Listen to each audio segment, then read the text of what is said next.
हो गया, चलो मेरी तरफ कर दो। चलो रे ठीक है, तो पढ़े अब हम। ठीक है, तो आज का जो हमारा टॉपिक है उसका नाम क्या है? मध्य प्रदेश की जनजातियां। मध्य प्रदेश की जनजातियां।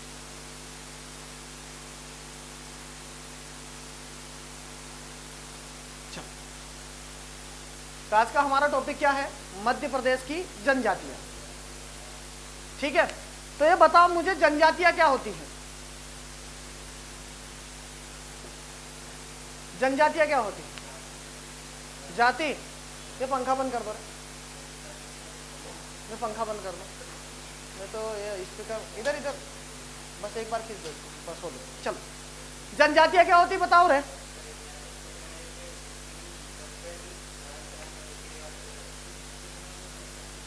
हाँ, क्या जंगल में रहते हैं?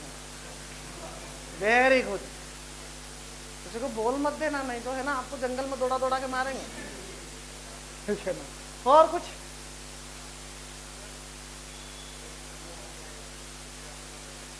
काय का समूह होता? नाचने वाला।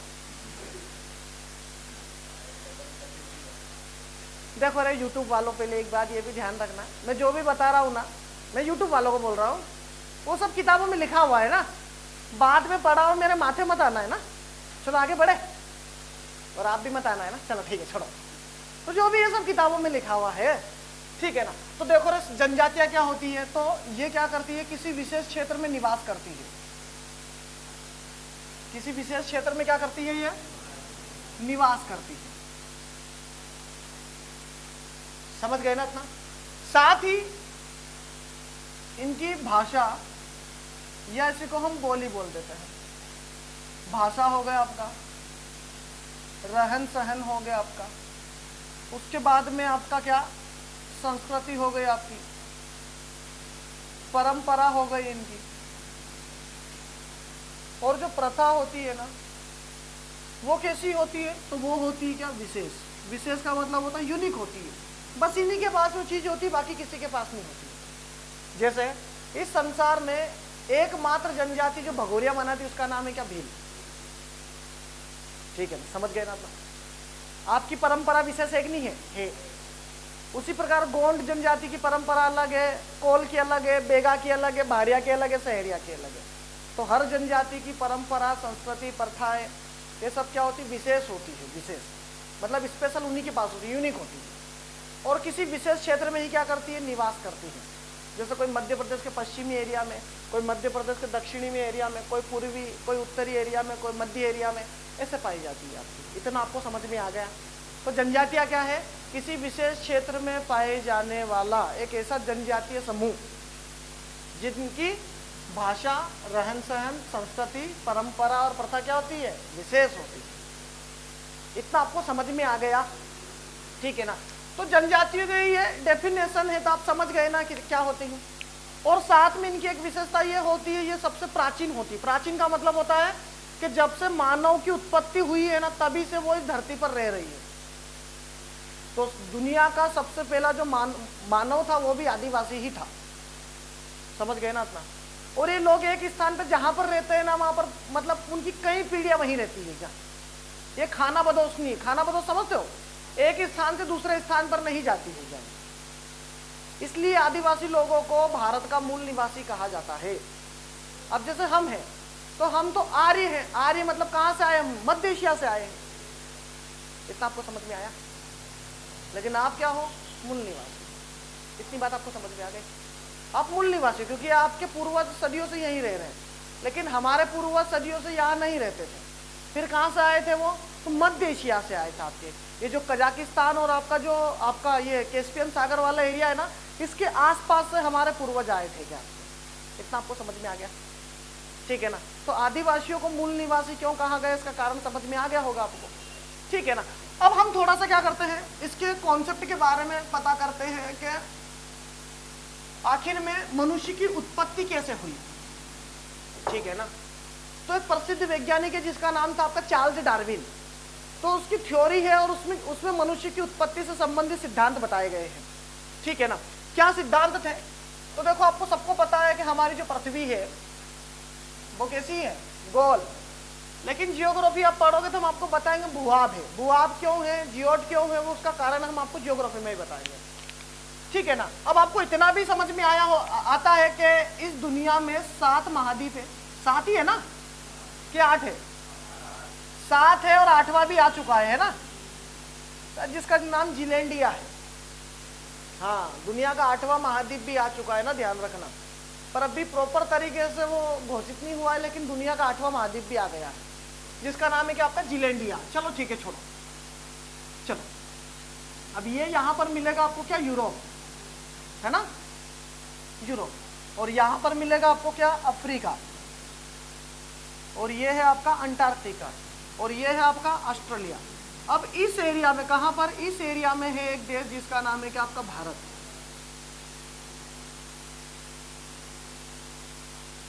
ये है अपना इंडिया। दुनिया का सबसे प्यारा देश कौन सा है, इंडिया ही है, ठीक है ना। हम भले कोई भी हो, हम तो इंडिया को ही मानेंगे क्या, क्योंकि अपना घर भले कच्चा हो लेकिन अपने लिए महल है कि नहीं है। तो कोई यूं मत बोल देना कि स्विट्जरलैंड है, अमेरिका है, ना है। अपन तो पक्के राष्ट्रवादी, इसलिए देश ही, अपना देश ही दुनिया का सबसे खूबसूरत देश है। इतना आपको समझ में आए ना। और हर व्यक्ति के मन में भावना होनी चाहिए। चलो, तो चार्ल्स डार्विन ने क्या बोला कि ये जो अफ्रीका है, क्या है ये, अफ्रीका, दुनिया में सबसे पहले जो मानव की उत्पत्ति हुई थी वो कहां पर हुई थी, अफ्रीका में। चार्ल्स डार्विन बोल रहा है ना, सब मेरा नाम मत लेना बाद में। तो चार्ल्स डार्विन ने क्या बोला है कि दुनिया में सबसे पहले मानव की उत्पत्ति कहां पर हुई थी, अफ्रीका में। और अफ्रीका जैसा आज आपको रेगिस्तानी दिख रहा है ना, इतना बेकार दिख रहा है ना, पहले था नहीं क्या, पहले बहुत हरा भरा था, बहुत संसाधन थे। लेकिन धीरे धीरे एक मानव आया, 2 आया, 3 आया, ऐसे करते करते करते करते करते क्या हुआ, इस पूरे महाद्वीप में क्या हो गया, आपका मानव ही मानव हो गया। अब संसाधन हो गए क्या, खाने पीने के कम, जनसंख्या हो गई क्या, ज्यादा। मतलब 1 अनार और 100 बीमार, खाने वाले ज्यादा और संसाधन है क्या, कम। तो संघर्ष क्या हो गया आपका, स्वाभाविक हो गया आपका। इतना आपको समझ में आ गया। जैसे अपने यहाँ पर पोस्ट तो कितनी निकलती है, फार्म बापड़े बच्चे कितने भरते हैं, लाखों में। और हमको कैसे बेवकूफ बनाया जाता, 7,000 पद, 9,500 पद, इसमें क्या होता है पहले बताओ, समझ गए। तो सेम ऐसी ही हालत यहाँ पर कि खाने वाले की संख्या ज्यादा और खाना कम।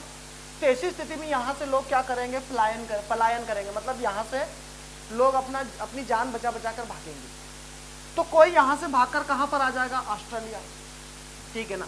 कोई यहाँ से भागकर चला जाएगा उत्तरी अमेरिका, कोई चला जाएगा दक्षिणी अमेरिका, और कोई चला जाएगा कहाँ पर, आपके मध्य एशिया। कहाँ पर चला जाएगा, मध्य एशिया। और कोई चला जाएगा भूमध्य सागर के आसपास। यहाँ पर है भूमध्य सागर, उसके आसपास चला जाएगा। ये यहाँ पर भूमध्य सागर है ना, इसके आसपास यहाँ पर आकर रहने लग जाए। इतना आपको समझ में आए। लेकिन यहाँ पर भी संघर्ष रुका नहीं, इसलिए ये लोग क्या करेंगे, ठीक है ना, यहाँ पर अंडमान निकोबार, इसलिए ये लोग क्या करेंगे कि कुछ लोग क्या करते हैं कि अफ्रीका से निकलकर डायरेक्ट कहां पर आते हैं, तो हमारे भारत के अंडमान निकोबार में आते हैं, ठीक है ना। कुछ लोग क्या करते हैं, पहले ऑस्ट्रेलिया जाते हैं और फिर ऑस्ट्रेलिया से भारत में आते हैं, समझ गए ना। कुछ लोग क्या करते हैं, मध्य एशिया में जाते हैं, मध्य एशिया के बाद में मंगोलिया जाते हैं और मंगोलिया से आकर फिर भारत में आकर बस जाते हैं, ठीक है ना।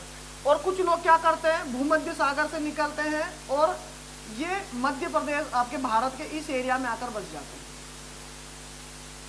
और कुछ लोग मध्य एशिया से निकलते हैं और भारत के उत्तरी क्षेत्र में आकर यहाँ पर बस जाते हैं। मेरी बात आपको समझ में आई कि नहीं आई। मतलब ओवरऑल अफ्रीका से निकले देश ही भारत, जो लोग ही है कहाँ पर आ रहे हैं, भारत में आ रहे हैं, समझ गए ना। अब देखो, जो अफ्रीका से डायरेक्ट आया भारत में, उसे क्या बोला हमने, निग्रेटो। क्या बोला हमने इसको, निग्रेटो। जो अफ्रीका से डायरेक्ट भारत आया। और जो पहले ऑस्ट्रेलिया गया और ऑस्ट्रेलिया के बाद कहां पर आया, भारत आया, तो इसे बोला हमने कि आपका प्रोटो ऑस्ट्रोलॉइड। ऑस्ट्रोलॉइड क्या बोला हमने इसको, प्रोटो ऑस्ट्रोलॉइड। जो पहले ऑस्ट्रेलिया गया और ऑस्ट्रेलिया से कहां पर आया, भारत में, इसे क्या बोला हमने, प्रोटो ऑस्ट्रोलॉइड। उसके बाद में जो पहले मंगोलिया गया और मंगोलिया से भारत में, उसको बोला हमने मंगोलॉइड। क्या बोला हमने इसको, मंगोलॉइड। इतना आपको समझ में आ गया। और जो आपके ये उत्तर भारत में इधर बस गया आकर, कहां से? आपके भूमध्य सागर से आकर, इसे बोला हमने आपका क्या? भूमध्य सागरीय, भूमध्य सागरीय। और जो आपके कश्मीर वश्मीर में आकर बस गए, इन लोगों को बोला हमने आपका क्या? नॉर्डिक। क्या बोला हमने इसको? तो ओवरऑल अगर आप देखोगे तो भारत में 5 प्रजाति आकर बस गई, ठीक है ना। एक तो निग्रेटो जो अंडमान निकोबार में है। मध्य भारत मतलब मध्य प्रदेश, छत्तीसगढ़, महाराष्ट्र, राजस्थान और गुजरात में जो आकर बसे उसे क्या बोल दिया हमने? Proto Australoid. और जो आपके मध्य भारत के उत्तर, आपका जो पूर्वोत्तर राज्य है वहां पर आके बसा, बोला क्या? मंगोलॉइड। और जो आपके उत्तर भारत में आकर बसा उसे क्या बोला? भूमध्य सागरीय। क्या? भूमध्य सागरीय। और जो सबसे ऊपरी हिस्से में आकर बस इन्हें क्या बोला हमने? नॉर्डिक। इतना आपको समझ में आया। अब इन लोगों के नामकरण उनकी विशेषता के आधार पर उनको पहचाना जाता है। क्या पहचाना जाता है? कि जो नॉर्डिक होते हैं ना, वो काले तो होते लेकिन बिल्कुल काले ढूंस होते हैं। समझ गए ना? काले तो होते हैं लेकिन बिल्कुल काले ढूंस होते हैं क्या, ठीक है ना। ऐसा लगता है जैसे कि वो डामर शरीर पे लगा के आ गए। समझ में आया। और बिल्कुल बदसूरत टाइप दिखते हैं क्या? कौन? आपके निग्रेटो। होठ बड़े बड़े हैं इनके, मुंह बिल्कुल बड़ा, काले ढूंस। इतना आपको समझ में आ गया। अब ये इनकी भी गलती नहीं है, जलवायु का कारण हुआ है। ज्योग्राफी में बताएंगे आपको। ये क्या है? आपका भूमध्य रेखा के पास में, इसलिए काले ढूंस है ये। और काले ढूंस के साथ साथ में बड़े अंधविश्वासी या शिक्षित हैं, क्योंकि आज भी लोग आपको, इनको पता ही नहीं है कि भारत सरकार के पास में बंदूकें भी हैं। उनको ऐसा लगता है उनकी तीर ही दुनिया की सबसे ताकतवर हथियार है, तो कोई भी जाता ना तीर लगाते हैं, चलाते हैं क्या, है ना। और हेलीकॉप्टर में बैठे बैठे लोग बोलते हैं मान जा, नहीं तो आधा घंटा भी नहीं लगेगा क्या सफाई करने में। समझ गए ना। चलो ठीक है, आगे बढ़े। उसके बाद में ये जो मंगोलॉइड लोग हैं, इनका मुंह है चपटा, चंगेज खां जैसा, और आंखें छोटी छोटी। समझ में आया। मुंह कैसा है? बिल्कुल चपटा, और मुंह है इसके जैसा नहीं, और आंखें क्या है? छोटी छोटी। समझ में आया। तो चपटे मुंह वाले क्या कहलाए? आपके मंगोलॉइड।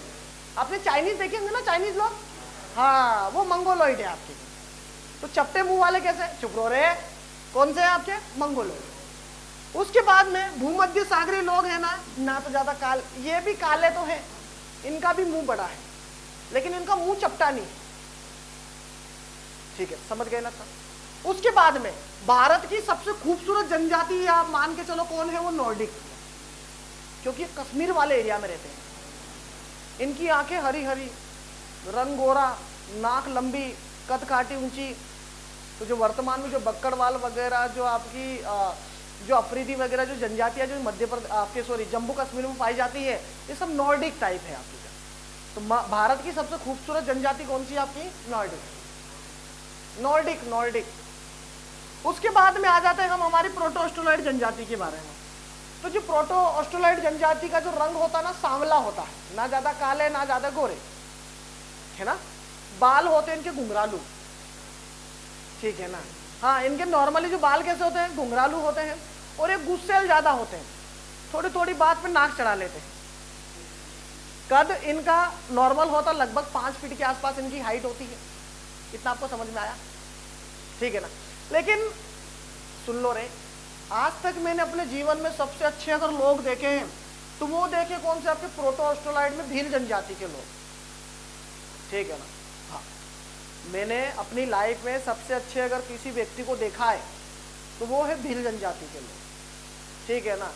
सही बता रहा हूँ, ये रियल घटना है क्या, ठीक है ना। तो अगर आप दूसरे की बात करोगे ना, दूसरे चतरे पड़ते हैं क्या। लेकिन ये लोग है ना, अगर आप बोलोगे भैया खाना खाना तो आपको खाना भी खिला देंगे और आपकी थाली भी धो देंगे क्या वो। और अगर दूसरों को बोलोगे कि भैया खाना खाना है तो बोलेंगे कि यार मैं तो खा लूं, बचेगा तो खिला दूंगा। समझ गए। तो आगे बढ़े। तो ये आपको कॉन्सेप्ट समझ में आया। तो अगर आपसे पूछ ले कि मध्य प्रदेश की जो जनजाति वो कौन सी प्रजाति की है, तो प्रोटो ऑस्ट्रेलॉइड प्रजाति की है। इसका मतलब ये है, अपने काम की चीज ये है कि मध्य प्रदेश की जो जनजाति कौन सी प्रजाति की है? प्रोटो ऑस्ट्रेलॉइड जनजाति की। क्योंकि मध्य भारत में जितनी भी जनजातियां पाई जाती है वो किसकी? आपकी प्रोटो ऑस्ट्रेलॉइड है। अब इनके परिवार भी आएंगे, एक तो द्रविडियन परिवार आएगा और एक आपका कोलेरियन परिवार आएगा, वो हम बाद में कभी डिस्कस करेंगे। इतना आपको समझ में आया कि नहीं आया? आगे बढ़े। जो दक्षिण से आकर मध्य में बस गए वो हो गए क्या आपका द्रविडियन, और जो उत्तर से आकर आपके मध्य भारत में बस गए वो हो गए आपके क्या कोलेरियन। तो प्रोटो ऑस्ट्रोलॉइड को भी हम दो पार्ट में बांट सकते हैं, एक तो आपका कौन सा द्रविडियन और एक आपका कौन सा कोलेरियन। कौन सा आपका कोलेरियन। तो द्रविडियन वो होते हैं जो दक्षिण से आकर आपके मध्य में बसे, पहले अफ्रीका से निकले ऑस्ट्रेलिया गए और ऑस्ट्रेलिया से निकले दक्षिण भारत गए और दक्षिण भारत से फिर जब वो मध्य भारत में आकर बस गए तो ऐसे परिवार को बोला गया है द्रविडियन परिवार। और कुछ लोग पहले अफ्रीका से निकले, मध्य एशिया गए, फिर उत्तर भारत आए, उत्तर भारत से फिर जब मध्य भारत में आकर बसते थे ऐसे परिवार को बोला गया आपका क्या कोलेरियन परिवार। इतना आपको समझ में आ जाएगा, समझ गए ना इतना। तो मध्य प्रदेश की जो जनजाति है वो कौन सी प्रजाति की है? प्रोटो ऑस्ट्रोलॉइड प्रजाति की है। ठीक है, चलो यूट्यूब वाले तो स्क्रीनशॉट ले लिए होंगे, नहीं ले लेंगे, अभी अपलोड होगा तब। और थोड़े सब्सक्राइब कर दिया करो ना सभी के सभी, है ना, और शेयर कर दिया करो। बस 1000 सब्सक्राइब हो जाए ना फिर हम लाइव आ जाएंगे क्या, और हमको भी थोड़ा बहुत पैसे मिलना स्टार्ट हो जाते ना। चलो आगे बढ़े, आगे बढ़ते हैं। चलो अब हम चलते हैं कहां पर? आपके मध्य प्रदेश में। तो मध्य प्रदेश से रिलेटेड कुछ फैक्ट देख लेते हैं हम। जो आपकी एमपी पुलिस एसआई कांस्टेबल वगैरह जो रहती है, पटवारी वटवारी जो भी एग्जाम रहेगी उसमें आपका काम आएगा।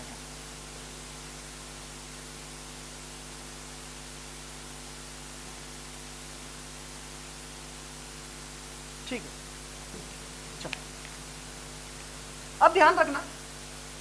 अब 2011 की जनगणना का अगर हम बात करें, कब की बात करें? 2011 की जनगणना की हम बात करें तो आपसे पूछा जाए कि भारत में सबसे ज्यादा जनजाति वाला राज्य कौन सा है, तो वो है मध्य प्रदेश। कितना है? कौन सा है? मध्य प्रदेश। क्लियर हो रहा है इतना? तो भारत में सबसे ज्यादा जनजातियों वाला राज्य कौन सा आपका? मध्य प्रदेश। क्लियर है इतना? अगर हम पूरे भारत की बात करें कि पूरे भारत में जो आदिवासी लोग है कितना प्रतिशत है, तो भारत में जो आदिवासी लोगों की जो जनसंख्या है वो है 8%। कितना प्रतिशत? 8% भारत में। और अगर मध्य प्रदेश में बात करें तो हमारी कुल जनसंख्या का कितना प्रतिशत है, तो वो है आपका कितना? 21.1%।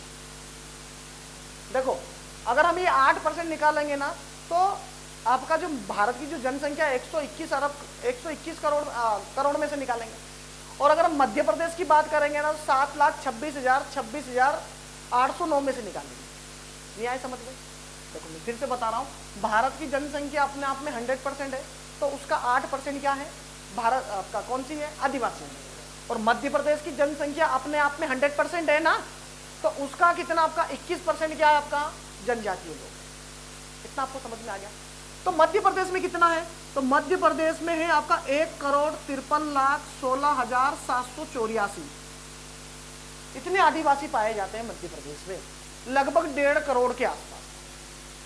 1,53,16,784। और मध्य प्रदेश की जनसंख्या कुल कितनी है? 7,26,26,809। तो 7 करोड़ अपनी मध्य प्रदेश की जनसंख्या है ना, उसमें से 1.5 करोड़ के आसपास कौन सा है आपका? आदिवासी लोग रहते भारत में। इतनी बात आपको समझ में आ गई? तो जनगणना 2011 के अनुसार भारत में आदिवासी लोगों की संख्या कितना प्रतिशत है? 8%। और मध्य प्रदेश में कितना प्रतिशत है? 21.1%। तो देखो 8% बराबर भी ये इतना ही होता है और 21% बराबर इतना ही होता है। समझ में आया इतना कि नहीं आया? आ गया ना? बस हम क्या है कि इसको 121 करोड़ में से निकालते हैं और इसको 7,26,26,809 में से निकालते हैं। इतनी बात सबको समझ में आ गई? ठीक है। तो सर्वाधिक जनजातियों वाला राज्य कौन सा है? मध्य प्रदेश। ठीक है ना? कौन सा है? मध्य प्रदेश। अब अगर आपसे पूछ ले क्या कि आदिवासी, क्या पूछ ले आपसे? आदिवासी विकास एवं शोध संस्थान कहाँ पर है? आदिवासी विकास और शोध संस्थान कहाँ पर है? तो वो है आपका कहाँ पर? आपके भोपाल में। कहाँ पर है? तो आदिवासियों पर रिसर्च कहाँ पर होती है? भोपाल में होती है। अब रिसर्च क्यों करते हैं? कि उनका विकास कैसे करें। समझ में आए ना? अब भी आप पर रिसर्च करने की आवश्यकता है, क्योंकि आपका समाज बड़ा अंधविश्वासी है। मैं बताऊंगा आपको विशेषता है। जो शिक्षित है वही समझ रहे हैं, बाकी तो आपको पता है ना, पुरानी परंपराओं को लेकर चल रहे कि नहीं चल रहे। इस कारण आपकी एजुकेशन में हालात बहुत खराब है। मैं मानता हूं कि आदिवासी कई लोग ऐसे जो बहुत अच्छे पढ़ते हैं, बहुत टैलेंटेड है। टैलेंटेड तो सभी है, लेकिन क्या है कि फिर भी कहीं ना कहीं आपका एजुकेशन का स्तर बहुत डाउन है क्या? ठीक है ना, समझ गए ना? और इसका सबसे बड़ा कारण है कि आपका अपने समाज का जागरूक ना होना। आज भी आपके समाज में लोग है ना, शादी के लिए 5-5 लाख रुपए खर्च कर देंगे, पर बच्चों को है ना पढ़ने के लिए 50-50 हजार रुपए फीस देने में उनके पसीने छूटेंगे क्या? और ये काली सच्चाई है क्या? समझ गए? अपने यहाँ पर भी MPPSC में मैं फीस कितनी बताता हूँ उनको? 25,000 रुपए। ठीक है, 25,000 रुपए दे देना, क्या दिक्कत है? लेकिन लोग क्या करते हैं? नहीं सर, हमारे घर वाले स्थिति खराब है। 5 लाख रुपए खर्च करने में स्थिति अच्छी है, और 25,000 रुपए शिक्षा में देने में आपकी स्थिति खराब है।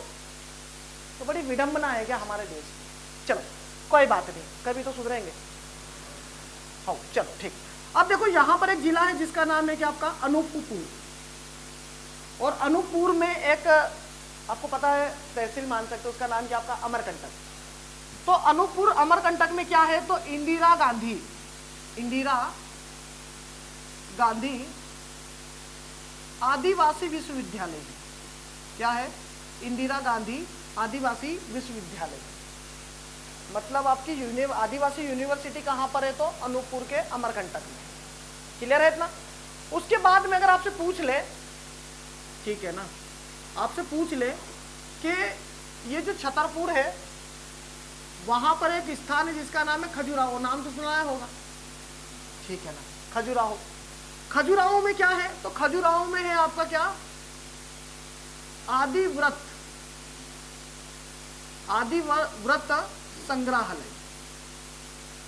संग्रहालय।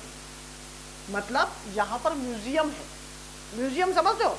कि जो आदिवासी लोग जो पहले क्या करते थे, जो भी हथियारों का यूज करते थे, जो चूल्हे का यूज करते थे, जो घरों का यूज करते थे, उसको यहाँ पर रखा गया है। कहाँ पर? आपके छतरपुर में।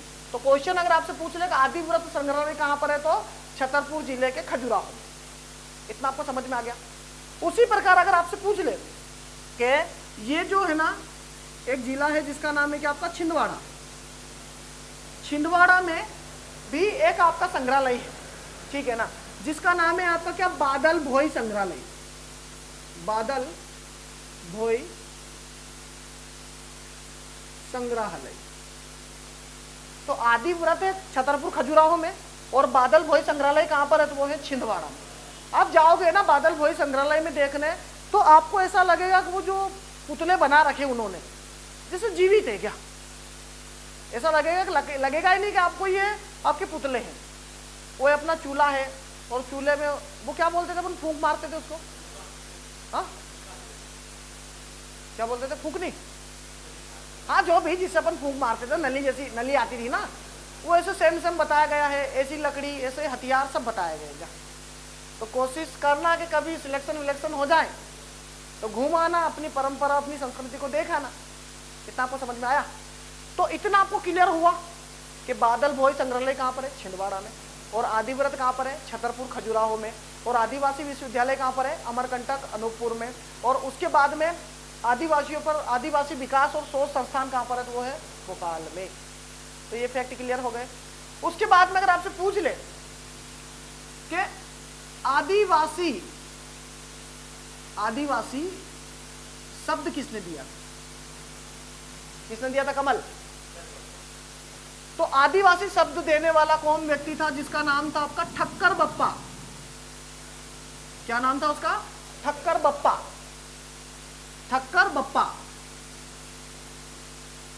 समझ गए ना? पहले लोग अलग अलग नाम से पुकारते थे इनको, लेकिन आदिवासी शब्द देने वाला कौन था? आपका ठक्कर बप्पा। और आदिवासी का मतलब क्या होता है? आदि का मतलब होता है क्या? जहां से मानव अस्तित्व प्रारंभ हुआ है, मतलब प्रारंभ, और वासी का मतलब होता है निवास करने वाले। तो ऐसे व्यक्ति जो प्रारंभ से ही निवास कर रहे हैं वो क्या कहलाते हैं? आपके आदिवासी। और आदिवासी शब्द देने वाला कौन है? ठक्कर बप्पा। आदिवासी संग्रहालय कहां पर है? आदिवासी संग्रहालय और आदिवासी शोध संस्थान कहां पर है? कहां पर? आपके भोपाल में। और अगर आपसे पूछ ले कि बादल भोई कहां पर है तो वो है छिंदवाड़ा में। और आदिव्रत कहां पर है? और इंदिरा गांधी आदिवासी विश्वविद्यालय कहां पर है? अनूपपुर, अमरकंटक में। तो फैक्ट क्लियर हो गए। भारत में कितना प्रतिशत आदिवासी पाए जाते हैं? कितना प्रतिशत? 8%। और मध्य प्रदेश में कितना प्रतिशत? 21%। क्लियर है इतना? ठीक है ना। चलो, तो अब हम इसको क्या करते हैं? आपके मिटा देते हैं। मिटा दे इसको, ठीक है ना। टाइम हो गया ना, होने दो, कोई बात नहीं। अब आपकी क्लास हम 11:30 बजे तक कर देंगे, चलेगा? अगस्त के लिए सिर्फ चलेगा कि नहीं चलेगा? क्या उसमें चलेगा? हाँ, क्योंकि अब पढ़ लो, है ना।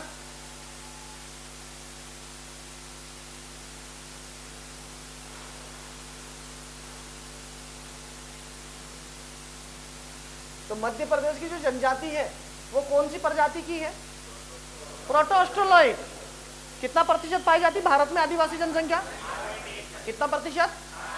8%। ठीक है, ये तो फैक्ट हो गए। चलो, अब हम देखते हैं क्या मध्य प्रदेश की जनजातियां देखते हैं कि मध्य प्रदेश में कितनी क्या जनजातियां पाई जाती हैं। ठीक है,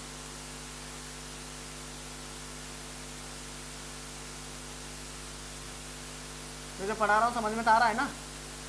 नहीं आए तो पूछ लेना, है ना, ऐसे बैठे मत रहना। नहीं, आप पूछो, कुछ भी पूछो, अगर आपको जो भी पूछना है वो सब पूछ लेना, पर पूछना पढ़ाई से रिलेटेड, है ना। नहीं तो कुछ भी मत पूछ लेना कि सर आपकी सैलरी कितनी है, तो कोई सैलरी वैलरी नहीं है, ठीक है ना। आप जो फीस देते हो वही सैलरी है। आगे बढ़े, ठीक है। तो ये है अपना मध्य प्रदेश। अब मध्य प्रदेश का ये वाला जो एरिया आपको पता पश्चिमी एरिया है, इतना तो सबको समझ में आता होगा। और ये वाला जो एरिया है पूर्वी एरिया है, ठीक है ना। ये वाला एरिया है दक्षिणी, और ये वाला क्या है आपका उत्तरी, और ये वाला क्या है मध्य एरिया। तो ध्यान रखना, मध्य प्रदेश में कुल 47, कितनी? 47 जनजातियां पाई जाती है। 47, कितनी? 47 जनजातियां। कहां पर? आपके मध्य प्रदेश में। उसमें से हम कितने के बारे में पढ़ेंगे? तो हम कुछ विशेष, मतलब अब बोलूंगा नहीं तो यूट्यूब वाले पीछे पड़ जाएंगे। हम कुछ जो स्पेशल जो मुख्य जनजातियां हैं उन्हीं के बारे में क्या करेंगे? हम पीछे पढ़ेंगे, मतलब पीछे नहीं पढ़ेंगे, उनको पढ़ेंगे। इतना आपको समझ में आए ना? तो मैं कुछ स्पेशल जो टाइप की जो जनजातियां जिनसे क्वेश्चन बनते हैं वो पढ़ाऊंगा आपको। तो मध्य प्रदेश के जो पश्चिमी एरिया में जो जनजातियां हैं उसमें से जो पहली जनजाति है वो कौन सी है? आपकी भील। और इसी के साथ में कौन सी रहती है? बंजारा। कौन सी रहती है? बंजारा। क्लियर है इतना? उसी प्रकार मध्य प्रदेश के दक्षिणी एरिया में, ये दिख जाएगा ना यूट्यूब पे, यहाँ लिख देते। मध्य प्रदेश का जो दक्षिणी वाला एरिया है, यहाँ पर कौन कौन सी जनजातियाँ मिलेगी? तो आपको मिलेगी भारिया। कौन सी मिलेगी? भारिया। उसके बाद में मिलेगी आपको कोरकू। कौन सी? कोरकू। और कोरकू के बाद में हलवा। कौन सी? हलवा। क्या जनजाति है वो? खाने की चीज नहीं है, वो है भी सही, लेकिन ये तो जनजाति है। उसके बाद में इस मध्य प्रदेश के पूर्वी एरिया में कौन कौन सी जनजाति मिलेगी?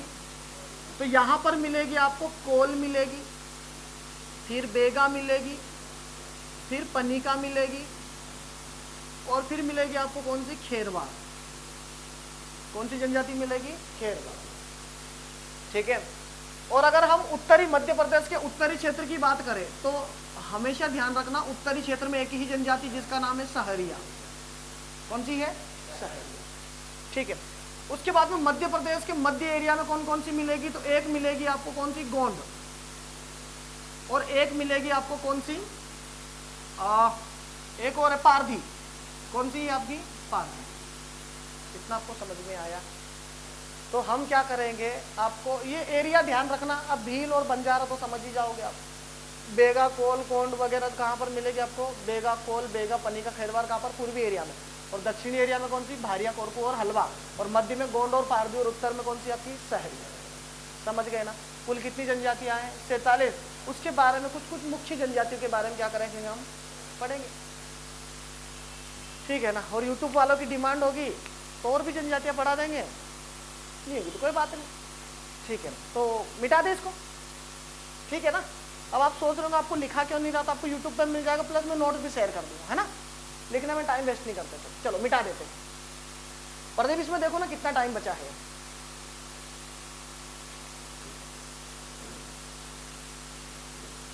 चलो।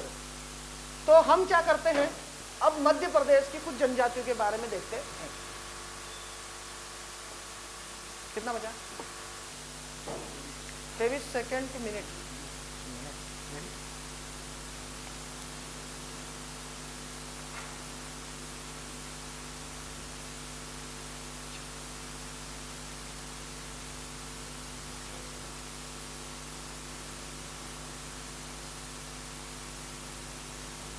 ठीक है, देखो ये है मध्य प्रदेश। और अगर आपसे पूछ ले कि मध्य प्रदेश की 3 सबसे बड़ी जनजातियों के बारे में बताइए, कौन कौन सी है, तो मध्य प्रदेश की सबसे बड़ी जनजाति कौन सी है, कौन सी है, भील। और दूसरी सबसे बड़ी जनजाति कौन सी है, गोंड। कौन सी है, गोंड। और तीसरी सबसे बड़ी जनजाति कौन सी है, कौन सी है, कोल है, कोल। तो देखो एक है आपका क्या, बी, और एक है जी, और एक है आपका क्या, कोल, ठीक है ना।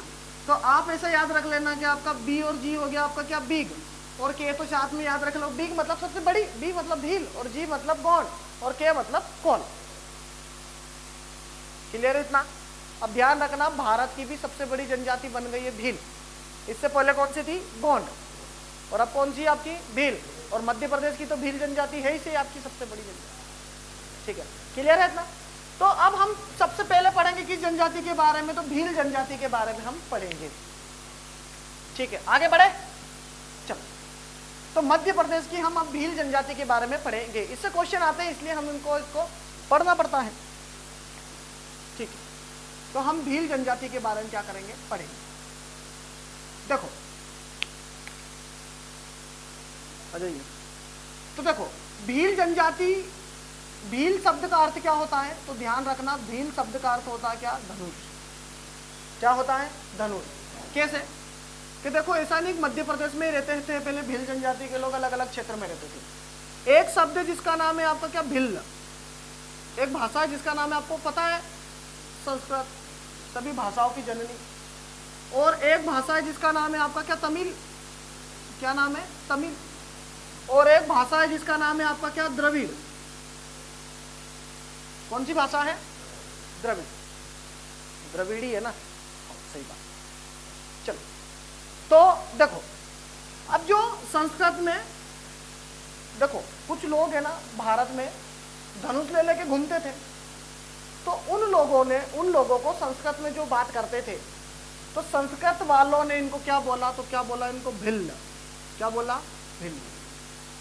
जो लोग तमिलनाडु में रहते थे और उन्होंने धनुष वाले लोगों को देखा, तो उनको बोला कि आपका बिल्लूवर। क्या बोला, बिल्लूवर। और जो द्रविड़, द्रविड़ मतलब दक्षिण भारत के जो आपके कन्नड़ वन्नड़ जो भाषा के लोगों ने जिन लोगों को धनुष लिए जाते हुए देखा, उनको बोला कि आपका बिल्ल। क्या बोला, बिल्ल। और इन तीनों का समूह, इन तीनों का अर्थ क्या होता है, धनुष। अर्थात भारत की भूमि पर धनुष लेके घूमने वाले लोगों को क्या बोला हमने, भील। तो सीधा सा क्वेश्चन ये आता है, भील शब्द का अर्थ क्या होता है, धनुष। और चिन्ह भी क्या है आपका, धनुष ही है ना। प्रमुख चीज कौन सी है आपकी, धनुष। इतना आपको समझ में आया। तो अगर आपसे पूछ ले कि धनुर्धारी लोग कौन है, तो वो कौन है आपका, कौन है, भील जनजाति के लोग। इतना आपको क्लियर हुआ, इतना आपको क्लियर हो गया ना। अब देखो रे, ठीक है ना, ठीक है। उसके बाद में अगर आपसे पूछ ले कि भील जनजाति के लोगों को तीरंदाज किसने कहा है, ठीक है ना। भील जनजाति के लोगों को तीरंदाज किसने कहा है? तो वो कहा है किसने? आपके टॉलमी ने। टॉलमी एक इतिहासकार था, उसने भील जनजाति के लोगों को क्या बोला है? तीरंदाज। आपको समझ में आया?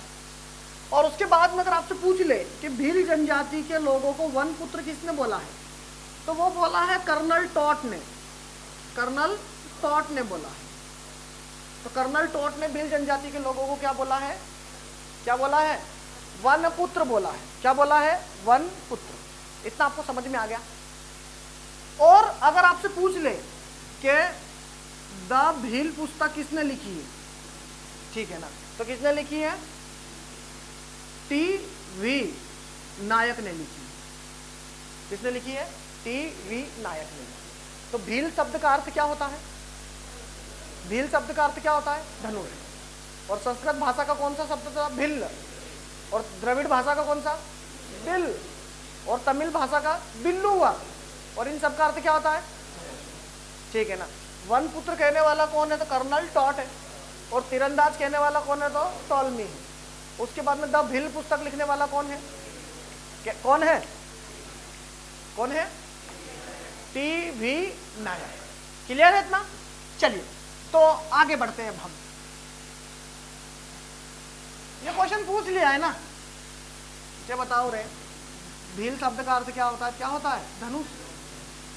अब ये नॉर्मल क्वेश्चन बन गया है लोगों के लिए, क्योंकि लोग अब ज्यादा पढ़ रहे हैं, इसलिए ये थोड़ा सा डीप में पूछेगा संस्कृत भाषा के कौन सा शब्द है जिसमें भील भील लिया गया इस टाइप।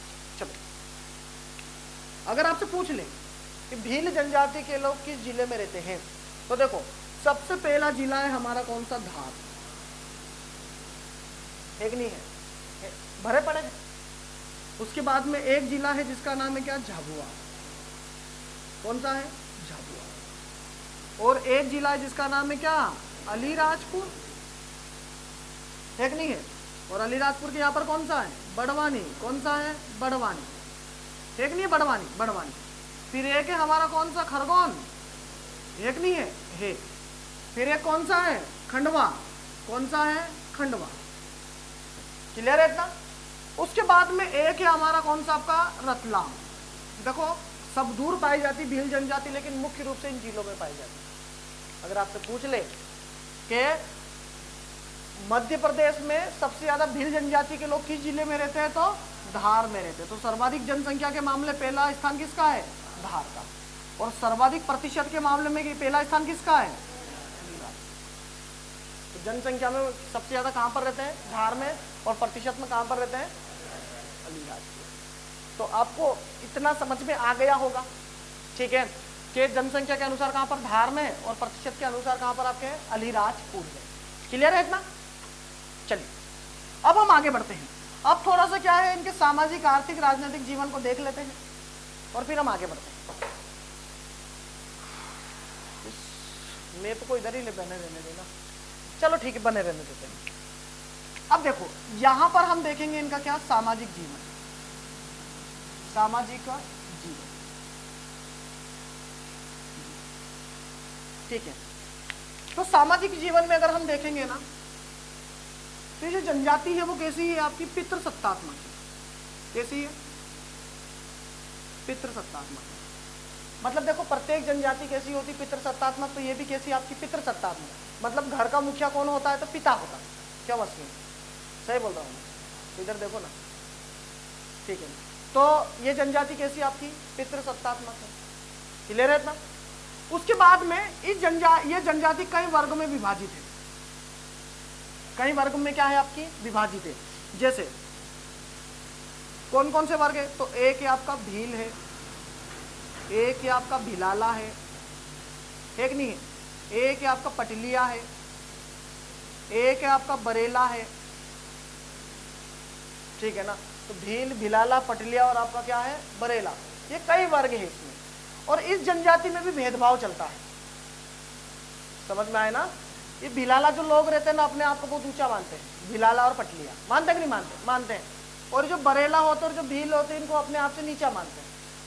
मानते कि नहीं मानते? और भेदभाव करते कि नहीं? होता होता है। ऐसा करना चाहिए, नहीं करना है।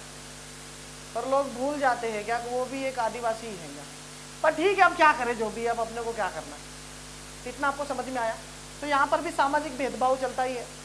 तो इसमें जो ऊंची जात के जो लोग हैं, इस जनजाति में भी ऊंची जात के जो लोग हैं वो भिलाला और कौन सा आपका पटलिया है। क्लियर हुआ इतना? ठीक है ना। और उसके बाद में जो पटलिया होते हैं ये गांव के कहीं ना कहीं मुखिया होते हैं, इसलिए कहीं ना कहीं अपनी सरनेम में क्या लगाते हैं, पटेल भी लगाते हैं, और बड़े गर्व से बोलते हैं सर हम तो पटेल हैं। बढ़िया, अच्छी बात है, मैं क्या करूँगा। समझ में आया? देखो मुझे है ना जातिवाद अच्छा नहीं लगता, इसलिए मुझे बुरा लगती है सब बातें। यार भेदभाव, सब इंसान ही है तो भेदभाव का आएगा, ये बात तो ये भी है ना, सब इंसान है तो भेदभाव किस बात का। चलो आगे बढ़े, आगे बढ़े। तो देखो समाज कैसा है, पितृसत्तात्मक, और इसके वर्ग कौन से, भील है, बिलाला है, पटलिया है, बरेला है। ठीक है ना। अब हम आगे बढ़ जाते हैं। ठीक है, अब अगर हम देखें ना तो ये लोग है ना मकान को क्या बोलते हैं, तो ध्यान रखना ये लोग मकान को बोलते हैं क्या, कू। क्या बोलते हैं, कू। बढ़िया, क्या बोलते हैं, कू। अभी तो मकान ही बोलते हो, और जो ज्यादा अंग्रेज बनते हो हाउस हाउस बोलता होगा या होम बोलता होगा, पर सांस्कृतिक रूप से मकान को क्या बोलते हैं, कू। क्या बोलते हैं, कू। समझ गए ना? इतना बोलेंगे ना आपको, क्या ना कभी मेरे कू में चाय पीने। ठीक है, छोड़ो। उसके बाद में गांव को ये लोग क्या बोलते हैं, इसको फालिया बोलते हैं, फालिया या फलिया। ठीक है ना। गांव को क्या बोलते हैं ये लोग, फालिया या फलिया। इतना आपको समझ में आ गया? क्या बोलते हैं, मकान को बोलते हैं कू, और गांव को क्या बोलते हैं, फालिया या फलिया। समझ गए? उसके बाद में यहाँ के जो विवाह होता है, विवाह की क्या विशेषता है, तो यहाँ पर समगोत्री वर्जित है। कैसा है, समगोत्री विवाह क्या है, वर्जित है। मतलब ये लोग अपने जाति, मतलब अपने गोत्र के लड़की से शादी नहीं करते। नानी का तो दादी का तो पता नहीं किस किस का रिश्ता ढूंढ ढूंढ के लाते हैं, और कहीं भी मिस्टेक होती है तो बोलते शादी नहीं हो सकती। अपने इधर ऐसा ही चलता है, सब दूर ऐसा ही चलता है। हाँ सही भी है, गोत्र में तो शादी करना भी नहीं चाहिए। ठीक है ना, ठीक है ना, समझ गए ना? इतना पूरा संसार पड़ा है। ठीक है ना, आगे बढ़े। ठीक है, तो समगोत्री विवाह क्या है, वर्जित है। साथ ही वधुमूल्य क्या है, वधुमूल्य है आपका क्या, प्रचलित, जिसको धापा प्रथा बोलते हैं। कौन सी प्रथा, मतलब अब आपको जस्ट अपोजिट दहेज, दहेज जो होता है ना उसमें जस्ट अपोजिट काम करना पड़ता है। क्या काम करना पड़ता है कि आपको लड़की वालों को दहेज देना होता है। समझ गए? मतलब अगर किसी लड़के को शादी करनी है तो लड़की वाले की या उस गांव में जो भी डिसाइड है, 2.5 लाख, 4.5 लाख, 5 लाख, 1.5 लाख, 50,000, 70,000, जो भी अलग अलग क्षेत्र में अलग अलग है, तो आपको देना पड़ेगा, और नहीं दोगे तो शादी नहीं होगी। अब देखो शादी भी करना, पैसे है नहीं तो व्यक्ति क्या करेगा, फिर उधार लेगा या फिर अपनी जमीन बेचेगा। बेचेगा कि नहीं बेचेगा? उधार लिया तो गांव का आपको पता है ना, वो जो रहता है, जो भी क्या सेठ वेठ जो भी महाजन रहता है, आपको पता है ना वो कितना भयंकर ब्याज लेता है। जमीन बेच दी तो वैसे ही बर्बाद हो गए। तो इनकी बर्बादी का कहीं ना कहीं कारण ये भी है आपका। अब देखो शादी तो करना ही है, अब चाहे उधार लेके करो या खुद कमा के करो। मैक्सिमम लोग उधार लेके करते हैं। तो मुझे लगता है कि ये प्रथा बड़ी गलत प्रथा है। अब इसमें क्या रहता है कि एक पिता अपनी बेटी की शादी जहां पर करता है ना, उससे पहले ही अपनी बेटी का घर बर्बाद कर देता है। करता है कि नहीं करता है? कर देता है। ठीक है ना, समझ में आई बात? तो वधुमूल्य क्या है यहाँ पर प्रचलित है। ठीक है ना। यहाँ पर एक मिशन चलाया गया जिसका नाम है आपका क्या, साथी अभियान या साथी मिशन। मध्य प्रदेश सरकार ने एक अभियान चलाया क्या आपका, साथी अभियान या साथी मिशन। इसमें क्या किया जाता है, लड़का और लड़की दोनों को समझाया जाता है कि आप क्या करो, पैसे वैसे मत लो और आप पैसे वैसे मत दो, इससे आपका जीवन अच्छे से चलेगा। तो जो जो इस अभियान में जुड़ना चाहता है वो जुड़ जाना, और कसम खाना कि हम लड़की वालों को पैसा नहीं देंगे, तो लड़की वाले कसम खा लेंगे कि हम भी लड़के वालों को लड़की नहीं देंगे। बात वापस वहीं पर आके अटक जाएगी। तो बोले हम नहीं देंगे पैसे, तो बोले हम भी लड़की नहीं देंगे, जाओ जो बन सके वो कर लेना, ठीक है, आगे बढ़े। तो मेरे अनुसार तो एक प्रथा क्या है आपकी गलत है, अब जिसको जो मानना है वो मानो, ठीक है ना, आगे बढ़े। तो धापा प्रथा भील जनजाति में चलती है, और भील जनजाति में धापा प्रथा को खत्म करने के लिए सरकार ने कौन सा अभियान चलाया है? साथी अभियान, के साथी मान जा मत कर बर्बाद, ऐसा ही कुछ है ना, ठीक है ना, बढ़िया है, आगे बढ़े। मिटा दे इसको। तो गांव को क्या बोलते हैं ये लोग? कू, क्या बोलते हैं? कू। और सॉरी, अरे गांव को तो फलिया बोलते हैं, मकान को क्या बोलते हैं? कू। और समगोत्री विवाह प्रचलित है, वर्जित है? वर्जित है, नहीं करते हैं। उसके बाद में वधुमूल्य प्रचलित है, ठीक है, तो आगे बढ़े।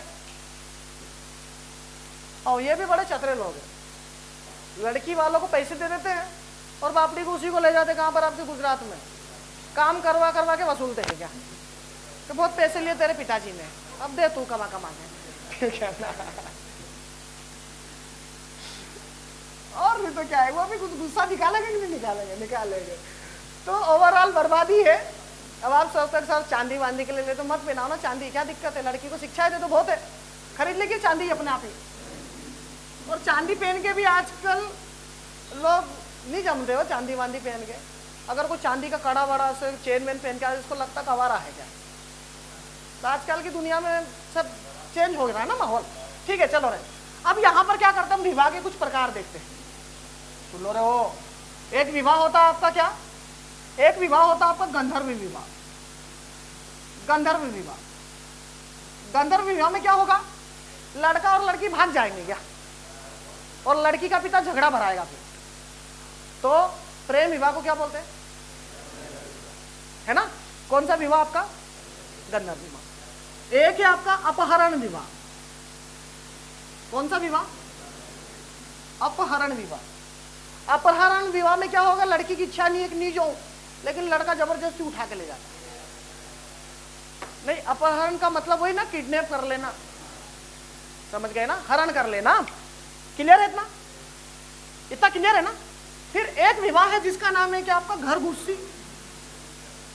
घर घुस्सी, लड़की जबरदस्ती आके बैठ जाती है, नहीं जाऊं मैं तो तेरे ही घर में रहूंगी, तो उससे क्या बोला जाता है? घर घुस्सी।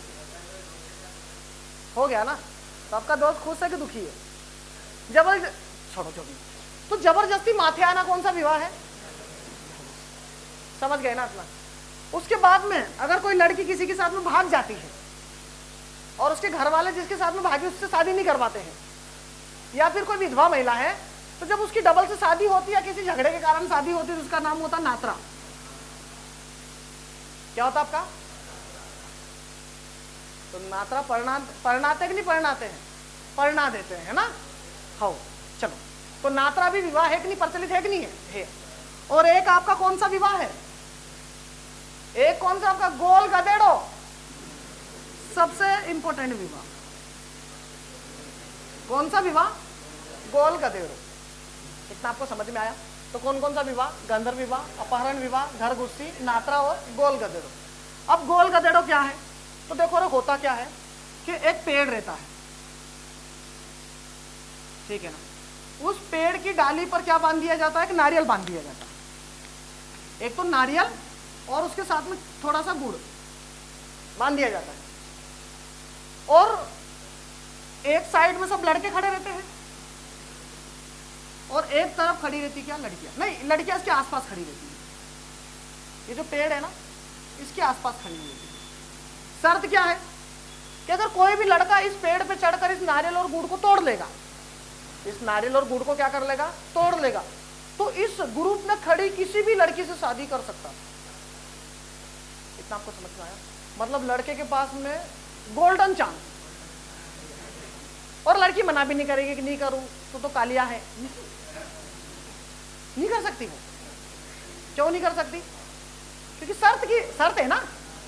लेकिन दिक्कत यह है कि इनके हाथ में है एक लठ, सभी के हाथ में एक लाठी, सभी के हाथ में क्या है? एक लाठी। अब लड़का जैसे आएगा ना इस पर तोड़ने के लिए, तो लड़कियां उसको चढ़ने से रोकेगी और उसको डंडे डंडे से पीटेगी क्या? भयंकर मारेगी क्या? समझ में आया? क्योंकि उनको पता है कि अगर कोई ऐसा खेबड़ांदा आ गया, मान लो ऐसा खेबड़ांदा लड़का आ गया, तो उनको पता है कि उनकी लाइफ बर्बाद कर देगा। और किसी लड़की को पता है कि स्पेशल मेरे लिए चढ़ रहा है, स्पेशल मेरे लिए चढ़ रहा है, तो वो लड़की क्या करेगी, भयंकर मारेगी, क्या उसको चढ़ने ही नहीं देगी। लेकिन मान लो अच्छा हैंडसम सा लड़का आया है और पहले से डिसाइड हो गया है कि मैं चढ़ जाऊंगा तो उससे शादी कर लूंगा मैं, तो लड़की क्या करेगी, उसको डंडे के सहारे से चढ़ाएगी, चढ़ चढ़ चढ़ चढ़ तोड़ तोड़। आया कि नहीं आया, समझ में आ गई बात? तो गोल गधेड़ों का मतलब होता है कि गोल मतलब समझो तो गुड़ को तोड़ने के लिए इसको गधेड़ा बनाया जाता है, गधा बनाया जाता है, मतलब समझ गए ना? तो सब ये विवाह गोल गधेड़ों किस जनजाति में प्रचलित है? किस जनजाति में? भील जनजाति में। लेकिन आजकल ऐसा होता नहीं है क्या? नहीं तो लोग पढ़ाई वढ़ाई छोड़कर आपकी जिम जाना शुरू कर दें, क्योंकि देखो पढ़ाई वढ़ाई करने का भी उद्देश्य कहीं ना कहीं होता है मनपसंद की लड़की मिलेगी, मिलेगी कि नहीं मिलेगी? मिलेगी। तब जब लड़के को पता है कि ये सिर्फ गुड़ तोड़ने से अगर काम बन रहा है तो क्यों पढ़ाई करेगा, ठीक है ना? पर ऐसा नहीं है, पढ़ाई तो क्या है, एक शिक्षा को, जीवन को सुधारने का क्या करती है, काम करती है। अब हम आगे बढ़े, ठीक है ना? चलो इसको मिटा देते हैं ना हम। तो नात्रा किस जनजाति में प्रचलित है? और घर गुस्सी भील जनजाति में, और अपहरण भील जनजाति में प्रचलित है। क्लियर हुआ इतना? ठीक है। अब इनके कुछ नृत्य देख लेते हैं, कुछ नृत्य देख लेते हैं इनके। देखो एक नृत्य है जिसका नाम है क्या, बड़वा। बड़वा घूमता है ना, अरे बड़वा, अरे वो जो तांत्रिक वांत्रिक होता है और घूम घूम के बातें बताता है ना, बताता है कि नहीं बताता है? बताता है, बिना इंटरनेट के सब भविष्यवाणी कर देता है ना वो, ठीक है ना? जो भी है, तो बड़वा घूमना, उसको बड़वा नृत्य कहा जाता है। घूमता है नहीं घूमता है, और सब सच्ची सच्ची बातें बताता है, झूठी झूठी? सच्ची सच्ची 100%। अरे वो तो ऊपर का मन से जो आता है वो बता देता होगा। जो भी है, देख रहा हूँ कोई बड़वा बड़वा देखेगा तो मेरे माथे नहीं आ जाता चाहे। ठीक है, छोड़ो तो क्या, कोई बात नहीं। नेक्स्ट, अब एक और होता है घूमर। लोग गोल गोल घेरे घेरे में घूमर घूम घूम के नाचते कि नहीं नाचते? नाचते, ठीक है ना? तो बड़वा हो गया, घूमर हो गया, ठीक है ना? और उसके बाद में एक नृत्य और है जिसका नाम है क्या आपका, गोरी। क्या है? गोरी। और गोरी के बाद में एक नृत्य जिसका नाम है डोही। क्या नाम उसका? डोही। अब ये पता नहीं कैसे क्या नृत्य करते हैं, ढोल वोल पे करते होंगे डोही, और गोरी पता नहीं कैसे कैसे नृत्य करते हैं, लेकिन आपको दो नृत्य तो पता है, बड़वा और आपका कौन सा, घूमर। क्लियर है इतना? तो कौन कौन से नृत्य हो गए आपके, बड़वा और आपका गोरी, ठीक है? चलो अब ज्यादा कुछ बचा नहीं क्या इसके बारे में? चलो ठीक है, अब हम कर देते हैं कि आपका नेक्स्ट आगे बढ़ जाते हैं। आपको समझ में तो आ रही है ना भील जनजाति? बढ़िया है। देखो अब इनका जो पर्व होता है उससे बोला जाता है आपका क्या, भगोरिया। क्या बोला जाता है इसको? भगोरिया। कौन सा पर्व बोला जाता है इसको? भगोरिया। अब जो भगोरिया होता है ना 3 स्टेप में होता है, ठीक है ना? तो सबसे पहले स्टार्ट होता है आपका गुलालिया। सब लोग चश्मा वश्मा पहन के आते हैं, अच्छी मूछ बड़े बड़ी करके, और एक दूसरे को गुलाल लगाते हैं, और इसी के साथ में भगोरिया की क्या हो जाती है, आपकी शुरुआत हो जाती है। और नहीं होती, हो जाती। गुलालिया के बाद में स्टार्ट होता है कि आपका भगोरिया, मतलब सब लोग क्या करते हैं, वो मेले वेले में घूमते रहते हैं, ठीक है ना? तो शुरू होता है तो गुलालिया बोलते हैं, और चलता रहता है मेला तो उसको क्या बोलते हैं, भगोरिया। और जब खत्म होता है तो उसे बोला जाता है उजाड़िया। क्या बोला जाता है उसको? उजाड़िया। उजाड़िया मतलब अब भगोरिया उजड़ गया है, लड़का और लड़की भाग गए हैं। नहीं भागते हैं क्या? नहीं, ऐसा पहले होता था कि लड़का और लड़की भाग जाते थे, फिर घर वाले पकड़ के लाते थे, बोलते चल झगड़ा भाग, ठीक है ना? तो इनका सबसे प्रमुख जो त्योहार है उसका नाम, पर्व है जिसका नाम क्या आपका, भगोरिया। क्या है आपका? भगोरिया। इतना आपको समझ में आ गया? ठीक है ना? इतना समझ में आ गया तो सामाजिक जीवन क्लियर हुआ कि नहीं हुआ इनका? सामाजिक जीवन क्लियर हो गया। अब हम पढ़ते हैं क्या इनका, आर्थिक जीवन।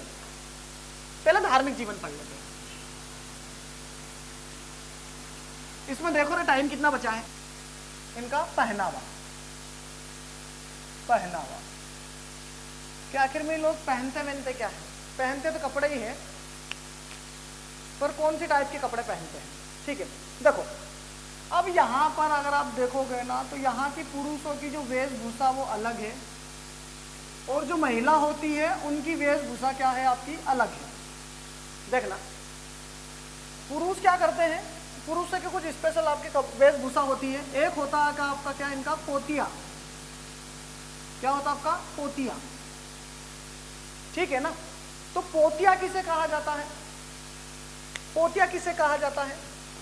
तो पुरुष द्वारा जो सफेद कलर का, सफेद रंग का साफा पहना जाता है उसे पोतिया कहा जाता है। तो सफेद कलर के साफे को क्या कहा जाता है, पोतिया। उसी प्रकार अगर कोई पुरुष रंगीन साफा पहनता है, क्या आपका रंगीन साफा, तो उसे क्या कहा जाता है? तो उसे कहा जाता है आपका क्या, फेंटा। वो पीने वाली फेंटा नहीं है ना, वो सिर पर बांधने वाली फेंटा है। इतना आपको समझ में आ गया। उसके बाद में एक और होता है आपका क्या, टेपाड़ा। क्या होता है, टेपाड़ा। तो टेपाड़ा क्या होता है?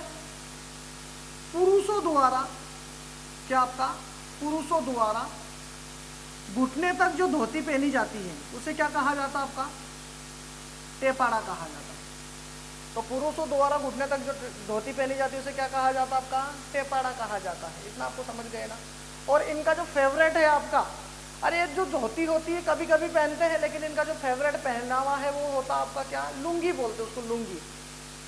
देखो धोती और लुंगी में मेन डिफरेंस क्या होता है, धोती को बांधने के लिए ज्यादा टाइम देना पड़ता है, जबकि लुंगी को क्या किया, लपेटे और निकल लिए। ठीक है, ठीक है, आगे बढ़ते हैं। अब एक चीज और बचती है जिसका नाम है आपका क्या, बंडी। क्या होती है, बंडी, ठीक है ना।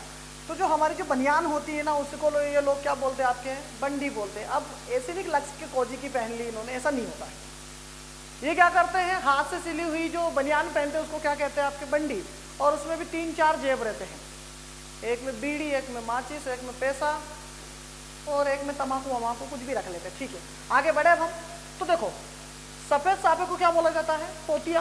उसके बाद में रंगीन साफे को क्या बोला जाता है, फेंटा। और जो पुरुष जो धोती पहनते हैं वो घुटने तक आती है उसे क्या बोला जाता है आपका, टेपाड़ा। उसके बाद में ये जो अपनी जो बनियान होती है उसको क्या बोलते हैं लोग, बंडी बोलते हैं। आगे बढ़े अब हम, ठीक है ना। अब देखो रे, महिला वस्त्र की अगर वेशभूषा की बात करें, ठीक है ना, महिला वेशभूषा की बात करें तो इनमें सबसे पहले आता है आपका क्या, सिंदूरी। क्या आता है आपका, सिंदूरी, ठीक है ना। ये एक प्रकार की साड़ी होती है, ठीक है ना, एक प्रकार की क्या होती है, साड़ी होती है। और उसका रंग कैसा होता है आपका, लाल कलर की साड़ी को क्या कहा जाता है, ये है सिंदूरी बोलते हैं। क्लियर हुआ इतना। उसी प्रकार एक और वस्त्र, एक और है साड़ी जिसका नाम है आपका क्या, पिपरा, या इसी का नाम क्या आपका, पिपरिया, पिपरा या प्रिया, ठीक है ना, पिपरा या प्रिया। तो क्या होता है, जब दुल्हन क्या करती है, जो पीले रंग की जो साड़ी पहनती है, पीले रंग की जो साड़ी पहनती है उसको क्या कहा जाता है, तो उसको ये लोग प्रिया या पिपरिया कुछ भी बोल देते हैं। इतना आपको क्लियर हो गया। उसके बाद में एक होता आपका इनका क्या, आपका प्रसिद्ध लुगड़ा। क्या होता है, लुगड़ा, ठीक है ना। क्या होता आपका, लुगड़ा। तो ये जो लुगड़ा होता है ना, ये विशेषकर आपकी महिलाओं द्वारा पहना जाता है आपका। देखो ध्यान रखना, ये लाल रंग की साड़ी और पीले रंग की जो साड़ी जो दुल्हन पहनती है, जबकि जो नॉर्मली जो महिलाएं होती है ना, जो आपका हाउस वाइफ होती है ना, इनमें वो जो डेली यूज के लिए जो यूज करती है आपकी साड़ी, उसे बोलते हैं कि आपका लुगड़ा। लुगड़ा कुछ नहीं होता है, साड़ी का एक छोटा रूप होता है।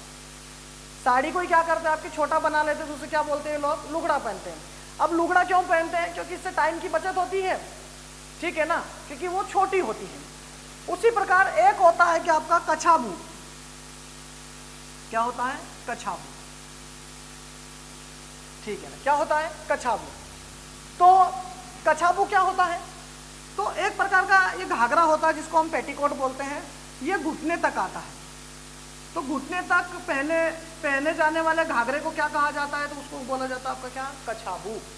ठीक है ना। अब ध्यान रखना, दोनों में सिमिलरिटी क्या रहती है, दोनों में समानता क्या रहती है, इन दोनों महिला और पुरुषों को, ठीक है ना, क्या पसंद है, इनको बहुत मान के चलो कि गहरा चटक रंग पसंद है। कौन सा? गहरा चटक रंग पसंद है इनको। मतलब जैसे मान के चलो अगर इनको लाल कपड़े पहनना है तो लाल कपड़े भी कैसे पहनेंगे, बिल्कुल लाल चट, और पीले कपड़े भी पहनेंगे तो बिल्कुल पहनेंगे पीले पट, और काले भी बिल्कुल काले ढूस। समझ गए ना। उसी प्रकार सफेद कपड़े पहनेंगे सफेद झक। मतलब इनको तेज कलर बड़ा पसंद है, और ऐसा नहीं कि जानबूझ के करते हैं, मतलब लोगों को वही पसंद आता है। अगर आप इनको बोलोगे ना चलो रे कपड़े ले लो, तो इनको पहली पसंद वही रहेगी इनकी, क्या आपका गहरा चटक रंग। इतना आपको समझ में आया? तो अब हम क्या करते हैं, आगे बढ़ते हैं, तो आपकी इनकी वेशभूषा समझ में आई होगी, ठीक है ना। अगर इनकी शारीरिक संरचना की बात करें, अगर इनकी शारीरिक संरचना की बात करें, चलो रे ये स्क्रीनशॉट ले लेना, ठीक है ना। हट जाओ क्या ना, हट गया, चलो छोड़, आगे बढ़ते हैं। अब इनकी शारीरिक संरचना की हम क्या करते हैं, बात करते हैं कि लोग दिखते कैसे हैं, ठीक है। और थोड़ा सैर वैर कर दिया करो रे। चलो अब अगर हम इनके शारीरिक संरचना की बात करें, शारीरिक संरचना, और जो अच्छे दिखते हैं वो बुरा मत मानना है ना, जो बुरे दिखते हैं वो भी बुरा मत मानना। अब जो किताबों में लिखा मैं वो बता रहा हूं ना, ठीक है। तो देखो रे, मैं डायग्राम द्वारा बना लूँ है ना, बुरा मत मानना, मैं तो ऐसे बता रहा हूँ, नहीं तो कल से माथे आ जाओ मेरे, ठीक है। तो देखो इनके जो बाल होते हैं ना, जैसे कोई व्यक्ति है, ठीक है ना। अब देखो इनके बाल होते हैं ना, वो होते हैं कैसे, आपके घुंघरालू बाल होते हैं इनके, ठीक है ना। उसके बाद में इनकी आंखें नॉर्मली होती है, काली आंखें होती है, ठीक है ना।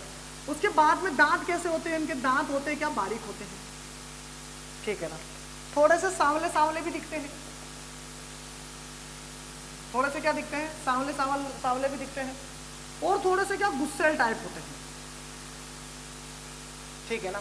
इनकी जो हाइट होती है नॉर्मली 5 फीट के आसपास होती है, 5 फीट के आसपास क्या होती है इनकी हाइट होती है। समझ में आया क्या? तो थोड़ा सा कलर कैसा होता है, थोड़ा सा सांवला होता है, हाइट लगभग 5 फीट के आसपास होती है। उसके बाद में दांत बारीक होते हैं, और थोड़े से गुस्सेल प्रवृत्ति के लोग होते हैं। अगर आप इनके चाले करोगे ना तो आपको ऐसा मारेंगे ना ये, ठीक है ना। और अगर इनसे प्यार से रहोगे तो ये लोग आपको कभी अपनेपन की कभी कमी खलने ही नहीं देंगे क्या। और मैंने आपको पहले भी बताया कि ये लोग दिल के बड़े अच्छे होते हैं, और मेरी लाइफ में मैंने आज तक इनसे अच्छे लोग कभी देखे भी नहीं है, ठीक है ना। तो आप बुरा मत मानना, पर ये जो डायग्राम है वो मैंने बना दिया। मुझे पेंटिंग वेंटिंग तो आती नहीं, तो अपने कमल वमल का डायग्राम बना देते हैं, ठीक है। आगे बढ़े ना इतना। चलो, तो शारीरिक संरचना तो वैसे पूछी भी नहीं जाती, लेकिन बता देते हैं आपको, क्या आपके नॉलेज में रहे, ठीक है ना। अब देखिए शारीरिक संरचना हो गई, मतलब इनकी सामाजिक जो जीवन है वो क्या हो गया, आपका खत्म हो गया है, मतलब यहाँ पर खत्म हो गया है। अब हम क्या करेंगे, अब हम इनके धार्मिक जीवन के बारे में बात करेंगे। इनके धार्मिक जीवन के बारे में क्या करेंगे, हम बात करेंगे, ठीक है। देखो धार्मिक जीवन के बारे में क्या करेंगे, हम बात करेंगे। चलो अब देखो, सभी जनजातियां क्या होती हैं, अंधविश्वासी होती हैं। तो धर्म के मामले में ये लोग भी कैसे आपके अंधविश्वासी हैं, कैसे हैं, अंधविश्वासी। अंधविश्वासी अच्छा क्यों बोला जा रहा है, इसलिए बोला जा रहा है कि अगर इनको बुखार आता है या कोई बीमार हो जाता है तो पता नहीं किसी भी भगवान की मान ले लेते हैं। और मान भी कैसी लेते हैं, भगवान मुझे अच्छा कर देना, मैं तुम्हें कुकड़ा चढ़ाऊंगा, या फिर एक कच्ची बोतल बोतल नहीं, वो बोतल लगाने वाली नहीं, कच्ची एक मतलब कच्ची दारू की बोतल चढ़ाऊंगा, मतलब कुछ इस टाइप से मान लेते हैं, जबकि इसका कोई वैज्ञानिक आधार नहीं है। तो देखो रे, सभी जनजातियों को क्या बोला जाता, अंधविश्वासी। किसी भी जनजाति को क्या बोला जाता, अंधविश्वासी। इसके कुछ प्रमुख देवता हैं। एक देवता जिसका नाम है आपका क्या, पायडर महाराज, क्या आपका पायडर महाराज, ठीक है ना। जो दूसरा जो देवता है उसका नाम क्या आपका, भिल्लट देव। कौन सा है आपका, भिल्लट देव, ठीक है ना। ये जो पायडर महाराज और जो ये जो भिल्लट देव स्पेशल, इनको जो ढिंडोर जाति के जो भील है वो मानते हैं इनको। उसके अलावा हमारे हिंदू धर्म की जो देवी देवता, जैसे आपकी शीतला माता, शीतला माता, उसके बाद में कौन सा आपका अंबिका माता, ठीक है ना। उसके अलावा हनुमान जी है, अपने बहुत सारे भगवान श्री राम वगैरह है, ठीक है ना, भगवान श्री कृष्ण वगैरह है, सबको मानते हैं। मतलब हिंदू धर्म को भी ये लोग क्या करते हैं, आपके मानते हैं। तो हम अपने यहाँ पर जितने भी हिंदू धर्म के देवी देवता हैं वो भी क्या करते हैं, ये भी इनकी भी पूजा करते हैं। लेकिन अगर इनके पारंपरिक भगवान देखा जाए तो पाडर महाराज, बिल्लड़ देव, शीतला माता और अंबिका माता है। तो धार्मिक रूप से कैसी होती है, आपकी अंधविश्वासी होती है। और अंधविश्वासी होने का कारण ये भी है कि आपका ये भूत बाबा पे विश्वास रखते हैं। क्या करते हैं, भूत बाबा पे विश्वास रखते हैं। अब इनमें ठीक है, विश्वास रखते हैं और कुछ भी मानते रहते हैं कि जो डाकनी है ना, रात में ना कुत्तों के ऊपर बैठ के घूमती है, अब पता नहीं क्या क्या बोलते रहते हैं, ठीक है, जो भी है। तो भूत प्रेत पे क्या करते हैं, आपके विश्वास रखते, इसलिए इनको क्या कहा जाता है, आपका अंधविश्वासी कहा जाता है आपका, ठीक है ना। उसके बाद में अगर कोई व्यक्ति बीमार भी होता है तो पहले डॉक्टर के पास तो पहले नहीं ले जाएंगे, पहले तांत्रिक वांत्रिक के पास ले जाएंगे, फिर क्या करेंगे, आपके डॉक्टर के पास ले जाएंगे, अगर नहीं समझेगा तो, ठीक है ना। इतना आपको समझ में आ गया ना। तो भूत वाला कॉन्सेप्ट इनमें बहुत ज्यादा मात्रा में, मतलब बहुत ज्यादा ही इनके दिल और दिमाग में बैठा हुआ है। हर बात में भूत, हर बात में भूत। कोई बीमार भी हो गया तो भूत, अगर किसी का हो सकता है आप सिलेक्शन ना हो तो आप लोग बोलो कि मुझे तो भूत ने सिलेक्शन में रोक दिया, चलो ठीक है, ऐसा मत बोलना रहे, ठीक है ना, आगे बढ़े, ठीक है। तो आपको समझ में आ गया होगा धार्मिक जीवन कैसा है इनका। अब देख लेते लास्ट पोर्शन इसका, क्या, आर्थिक जीवन। इस जनजाति का आर्थिक जीवन कैसा है, ठीक है। तो देखो, अगर हम इनके आर्थिक जीवन की बात करें, अगर हम इनके आर्थिक जीवन की बात करें तो यह जो जनजाति है वो कैसी है, तो एक निर्धन जनजाति है। कैसी जनजाति है, एक निर्धन जनजाति है। मतलब इस जनजाति के मैक्सिमम लोग गरीब हैं आपके, क्या, ठीक है ना। पर मुझे ये समझ में नहीं आता, इन लोगों के पास में शादी करने के लिए, मतलब लड़कियों को, मतलब इनमें धापा प्रथा चलती है, उसमें कितने कितने देते हैं, 2 लाख, 2.5 लाख, 5 लाख, उसमें तो पैसे आ जाते हैं, ठीक है ना। लेकिन एजुकेशन के मामले में कहीं ना कहीं लोग पिछड़े हुए हैं, ठीक है ना, सही बोल रहा हूँ ना मैं। क्योंकि बात यह है कि जैसे अपने यहाँ की जो MPPSC की फीस है, वैसे तो 50,000 है, लेकिन हम ठीक है आर्थिक स्थिति के आधार पर 25,000 रुपये ले लेते हैं। पर बोलते हैं सर हमारे घर वाले नहीं दे रहे, तो उनको बोलता हूँ कि शादी करने के लिए 5 लाख रुपए तो भारी दे देते हैं, और पढ़ने के लिए 25,000 रुपये नहीं दे रहे, बड़ी मतलब दिक्कत की बात है, क्या समझ लो बात को। तो ये बहुत सारी चीजें हैं, ठीक है, कोई बात नहीं, कभी ना कभी तो इनके भी दिन आएंगे, ठीक है। तो ऐसा भी नहीं सभी के सभी निर्धन है, मतलब मैक्सिमम लोग अगर आप जनसंख्या के बेस पर देखा जाए ना तो एक निर्धन जनजाति है, ठीक है ना। इनके जीवन का प्रमुख आधार जो है वो क्या है, तो वो है आपका क्या, कृषि। क्या है, कृषि। अब मैं मानता हूँ कि कुछ लोग जॉब करते हैं, कुछ लोग अच्छी अच्छी पोस्ट पे हैं, कुछ लोग आर्मी में हैं, अच्छी बात है, होना भी चाहिए, क्योंकि आप लोग डिजर्व भी करते हो। और आप लोगों को आर्मी में क्या, आपको कलेक्टर तक होना चाहिए, मैं मानता हूँ आपको प्रधानमंत्री तक बनना चाहिए। लेकिन अभी भी मैक्सिमम लोग आपका क्या है, आपके कृषि पर निर्भर है आपके, ठीक है ना। उनकी अर्थव्यवस्था का आधार क्या है, आपका कृषि है, ठीक है ना। अब ये लोग है ना कृषि को 2 नाम से भील जनजाति के लोग कृषि को 2 नाम से जानते हैं। एक का नाम है आपका क्या, चीमाता, और एक का नाम है क्या, आपका दाहिया। तो आपसे पूछ ले कि भील जनजाति के लोग कृषि को किस नाम से जानते हैं, तो वो है आपकी क्या, चीमाता और आपका क्या, दाहिया। इतना आपको समझ में आ गया, ठीक है ना। तो क्या करते हैं, इनका मुख्य आधार क्या है जीवन का, तो कृषि। कृषि को क्या बोलते हैं, चीमाता और आपका दाहिया। तो उम्मीद है कि आपको ये पूरा जीवन, आपका जो भील जनजाति और जनजातियों से रिलेटेड जो फैक्ट है वो समझ में आए होंगे, ठीक है। तो आप ऐसा करना, कुछ मत करना, ये जो चैनल है ना इसको सब्सक्राइब कर देना और लाइक कर देना। अच्छा लगे तो, नहीं लगे तो कोई बात नहीं, ठीक है ना। अगर आप चैनल को सब्सक्राइब और लाइक करोगे तो हमको सपोर्ट मिलेगा और हम आपके लिए अच्छे अच्छे वीडियो लाते रहेंगे। और अगर सब्सक्राइबर बढ़ गए तो फिर मैं आपको MPPSC मेंस के भी आपकी वीडियो लेकर आऊँगा, ठीक है ना। उसमें हम आपको हिस्ट्री पढ़ाएंगे, ज्योग्राफी पढ़ाएंगे, पॉलिटी पढ़ाएंगे, इकोनॉमिक्स पढ़ाएंगे, और हो सका तो अगर डिमांड रही तो आपका नीति शास्त्र भी पढ़ाएंगे। उसके अलावा हिंदी के भी लेक्चर आएंगे, इंग्लिश के भी लेक्चर आएंगे, जो भी आपकी आने वाली ऐसा है, ठीक है। बहुत बहुत धन्यवाद आपका, थैंक यू।